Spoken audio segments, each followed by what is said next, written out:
হুন্ডাটা তো সামনে পরেই আছে। ওনাদের কাছ থেকে 15-20 দিনের সময় নাও। 15-20 দিন পরে আমি টাকা জোগাড় করে যতটুকু পারি গয়নাগাড়ি কিনে দেবো। তুই যখন গয়নাগাটি কিনে টাকা জোগাড় করতে পারস নাই, তখন তোর বউর গায়ের গয়না খুলে দিতে কও।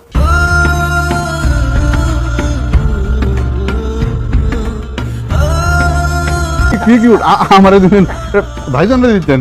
মাছে মাথাটা তুমিই খাও। হ্যাঁ করে দোকানদারি, মুদির দোকানদারি, হ্যাঁ মাথার বুদ্ধির কি দরকার আছে? তুমি কি তোমার মায়ের আপন সন্তান? অবশ্যই আমি আমার মায়ের গর্বের আপন সন্তান।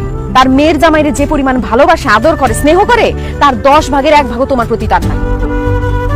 এই বাড়ি ঘর সয় সম্পত্তি যা আছে তোমার মেয়ের জামাইয়ের নামে সব লেখা দাও। আমি আর আমার বউ গাছতলায় গিয়ে থাকুন।